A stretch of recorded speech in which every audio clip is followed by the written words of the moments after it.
Basically, I have to say that I've seen only two kind of people who rides Benelli 600i. One is like sanely like this, and other people are like that. Oh, they wanted to use the higher revs. They wanted to extract the power, so they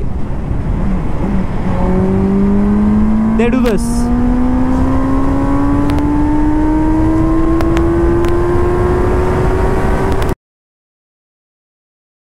What's up YouTube, welcome to the detailed review of the Benelli 600i. So many people have asked me to review this motorcycle, and finally I got my hands on this motorcycle, that too for a very long amount of time. I'm almost having this for 3 weeks and clocked almost 600 kilometers by now and 400 to complete my round trip. So today I'm out for a review. So I have to say that I had a lot of experience, and in fact good as well as bad. So I have certain amount of likings towards this motorcycle, as well as there are some dislikes also. So I will talk about those things in detail. So from the outside it looks huge. It's a massive motorcycle. It doesn't look like a small motorcycle itself, and it's a very eye-catchy design. It's not that very familiar design that you see with other motorcycles. And I have to say that aftermarket people has done really good paint jobs on this motorcycle than Benelli. I have to admit that, because stock colors look good, but I've seen so many people doing wraps and all on this motorcycle, and those look stunning. It's a perfect looking naked street motorcycle. I mean, it looks muscular and it feels also when you ride it. So from the front I have to say that this is a halogen lamp and it is giving good visibility. I don't have any complaints on it. I mean, it's kind of okay than many other LED lights that you see in the market with modern motorcycles. And when it comes to this section, this seems very sharp and edgy design. It looks really nice, and there's a frame slider fitted on this motorcycle because, of course, yes, it's a very heavy motorcycle. So when there is a chance of dropping, it's better to drop the motorcycle and jump out of it and come back and pick it up. That's the best way for heavy motorcycles. Coming on to the tank, it's a huge tank. When you sit on the seat, you will feel that it's a big motorcycle. And coming onto the tail section, you have the inline 4 symphony. I mean, very much owned to Benelli 600i, because I haven't seen many motorcycle which has this underseat kind of exhaust system. It has its own advantages as well as disadvantages. The advantage is, of course, the ground clearance is not compromised, and the disadvantages, if you are going for an aftermarket exhaust, then yeah, that will affect the ground clearance of your pillion. So then looking onto this portion, you can see the big engine and the 4 pipes, which looks massive.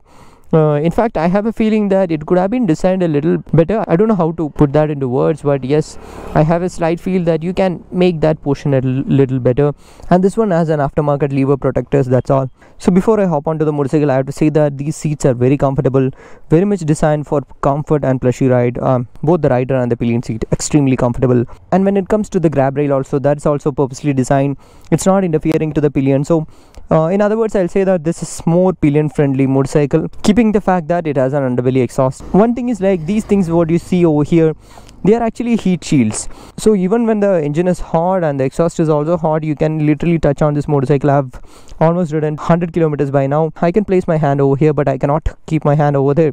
This is a heat shield, so nothing gonna happen to your pillion. But when it comes to aftermarket exhaust, then everything is exposed. So when we hop on the motorcycle, yes, it's a bit heavy motorcycle, and you can see that a big tank. It feels nice. It gives a very good feel, as if you are riding a big bike. Yes, you are riding a big bike. And switches on the handlebar are pretty basic, and the build quality is also fine. I'm happy with it. Here you have the engine kill switch, the caution lamp, the ignition, and on the side the high beam, low beam, the pass switch, the indicators and the horn. So that's it. And when we look onto the dial, a little bit of basic things, not that much competitive to the things that you see on the modern motorcycles. So this is the big tachometer, a typical Benelli things, and it's a small display. It's quite readable when you're touring and all, no issues with it. So you have the speedometer, the total kilometer, 2 trip meters, and the fuel meter, the engine temperature, the clock. That's all. That's what I told. It's pretty basic. There is no distance to empty, no side stand indicator. Side stand sensor is there, but no side stand indicator. And there is no gear position indicator. That's what I want, man, because it's an inline 4 motorcycle. It's a bit hard to get used to that sound and gear things when it comes to big motorcycles. In single cylinders, you can easily get to know which gear you are on, but multi cylinders, the thing is not like that. You might even be comfortable riding the motorcycle in the 4th gear when you are on the 20 speed. I was finding a little bit of difficulty on that, concluding on the gear. So otherwise, yeah, I'm happy with all the technology this has. And by the way, it doesn't have any riding modes or traction control or wheelie control, nothing like that.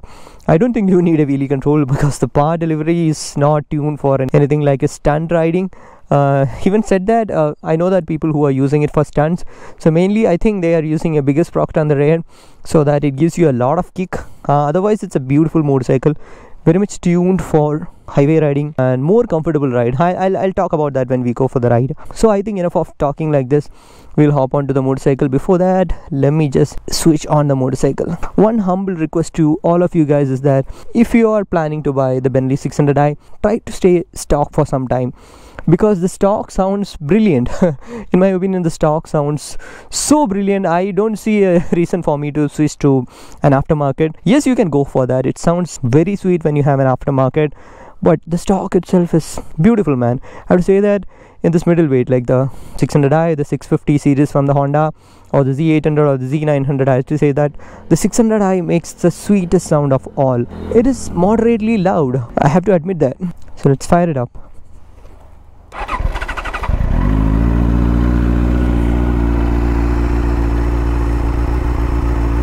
What a beautiful sound. I'm in love with the sound. Okay, I have to say that this is more sweeter than my 650R. My 650R is like almost in silent mode when you are comparing with this one. Beautiful. This is what I'm telling, when the headlights are on, it looks nice, man. I mean, it looks nice. It's a photogenic machine, and I don't really stick to the theory that everyone will like this motorcycle, because I know that few people doesn't like the look of Benelli 600i. But damn, if you can do a paint job, then certainly it looks killer. So let's go. So the engine of this motorcycle, the 600cc engine on this motorcycle, is tuned in a way that it has very less punch in the lower RPMs and kind of okayish punch in the mid RPMs. The performance is all there in the red line, like the 10k 11k RPM. So one good thing is you can use this motorcycle as an everyday motorcycle. Like, you can easily roam around inside city, no problem. There is no something like a cracking power coming out of this engine unless you whack it open and get it to that higher revs. Otherwise it's like very beautiful engine. But if you're someone who is already riding a 600 or you are already riding a later class, probably you'll find this engine to be a little sluggish, because even the throttle response is also a bit laggy, I have to say that. Let me put on to the first gear. Okay, let's pull it.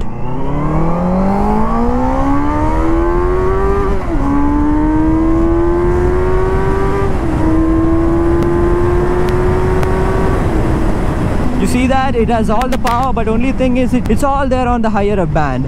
So you have to throttle it out, you have to be on that higher RPMs to get that feel of the bike. So in my opinion, it's a blessing as well as a curse.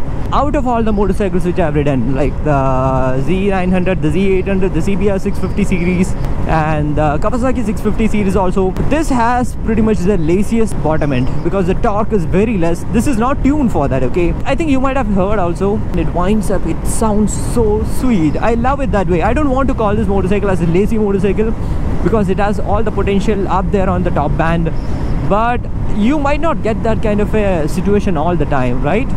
Like this.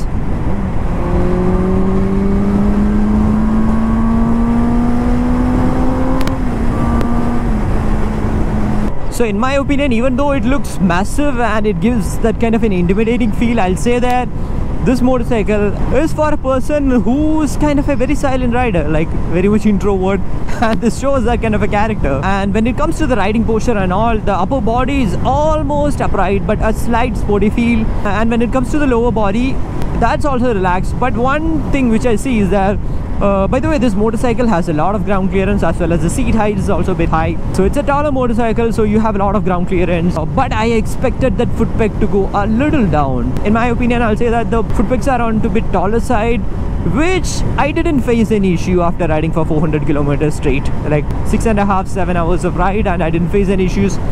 But I feel that taller riders might face a problem of a cramped knee or something, because yes, the foot pegs are a bit set onto a taller side.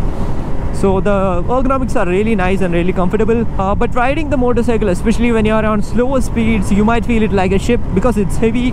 On pavers it's heavy, as well as when it is rolling also it's heavy.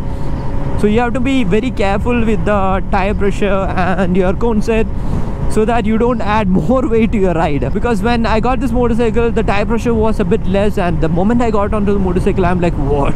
This Benelli 600i, it was so heavy, I cannot ride the motorcycle. I was like, oh, I went to the ground zero again. I have to start riding the motorcycle like the 600cc again and learn it. Then got to know that the tire pressure was little less. Then I adjusted it. Still, it didn't improve much, but I have to say that yes, it's a very heavy motorcycle.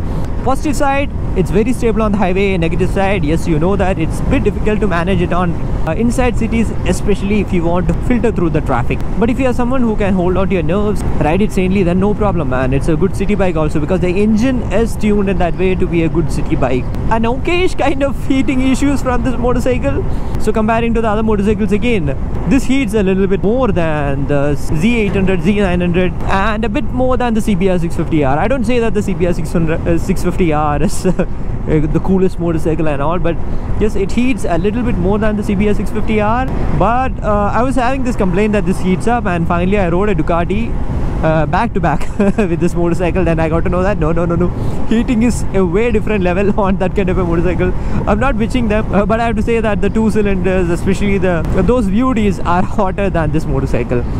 So yes, manageable heat. I'll say that you have to avoid putting trousers on this motorcycle if you are going out, especially in cities. Otherwise it's easily manageable. Clutch is slightly onto a harder side, no problem with it, because the clutch play is little less, not too much. But gearbox is a little clunky. I didn't had any false neutrals until now, but a slightly clunky gearbox. The beautiful part is when you get this kind of a highway, I'm sticking to 75, but I'm sure that I can do 110, 120. If you have a pillion, go for it. That's what I'll say. A very nice highway tourer. I'll definitely make a different highway touring video with my ratings over each point when it comes to touring. Coming back to this motorcycle for practical use, what I'll say that the suspension is like brilliant. I mean, it's set onto a softer side. Even though this motorcycle is heavy, I never had an issue of suspension bottom out or something, and it's giving super comfort. Okay, I have to say that this motorcycle has a lot of butt room, because I can still feel the empty space on seat now also.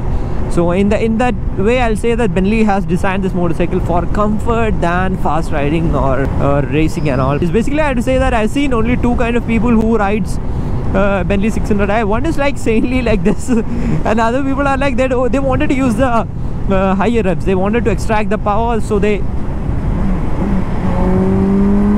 do this.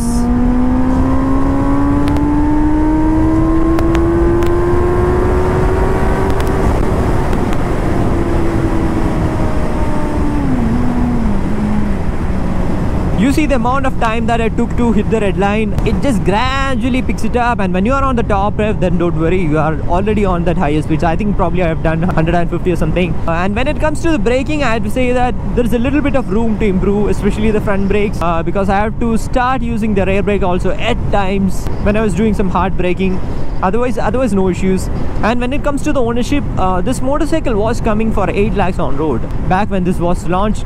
In this period, I have to say that the value of the motorcycle has dropped a bit, and you will get very good motorcycles for around 4 lakh to 5 lakh depending on the accessories it has. I have seen many motorcycles coming with the IXL exhaust. IXL is beautiful, but I have to say that if you're gonna use the IXL for a longer period of time, then probably you will be happy, definitely, but your neighbor will be pissed off, because that sounds crazy, man. I love to have that exhaust, but not for touring. Touring, I want something like this. I don't want to make that woo sound, but certainly, no doubt, the best sounding 600cc motorcycle. So yeah, I was talking about the ownership. For around 3.5 to 4.5 lakh, you will find very good motorcycles, and the engine is super strong. So even if you abuse the motorcycle, there is not going to much problem from the engine side, unless you put an exhaust without an ECU remap, and you change the air filter, and then you with the engine, then you can't do anything. So then you can spoil the motorcycle. Otherwise, if the motorcycle is in stock condition, I have great confidence on the engine. And the motorcycle goes for service once in 6,000 kilometers or 6 months, and it costs something like 8,000 to 10,000 rupees. That's what I heard from the owner of the motorcycle. And as well, the mileage figures I got to know from the owner is that somewhat like 15 kilometer per liter for him inside city, and something like 15 to 18 on highways, which is not that impressive. And I was expecting a little bit more because of that low end sluggishness. But I have to say that the mileage figures I got to know from the owner is that somewhat like 15 kilometer per liter for him inside city, and something like 15 to 18 on highways, which is not that impressive. And I was expecting a little bit more because of that low end sluggishness. But But yeah, 15 to 18 is what I heard from internet also. And one more thing, I have to thank my friend who gave me this motorcycle for this complete 1000-kilometer round trip and asked me to keep the motorcycle for as much as I want. So big thanks. If you have any doubts on the motorcycle, definitely you can go and contact him on the 600i. He's a knowledgeable person on that. And if you're considering this motorcycle for your tours, especially with your pillion, definitely think about it. Go and take it a stride. Sometimes you will be liking it. But certainly I'll make a different video about touring because I have many things to talk about. So that's it with my review on the Benelli 600i. Hope you like this video. I know that it's a bit late uploading this video because you asked me a year ago and I didn't got a motorcycle for a longer period of time. I could have done a showroom test ride, but I thought that this makes more sense than going for a showroom test ride. I know that views will be less, but I don't care about that. If this video is helping people, then that's what I like. So I hope you like this video, and as always, show some love in the form of likes and comments. See you in the next video. Until then, bye bye.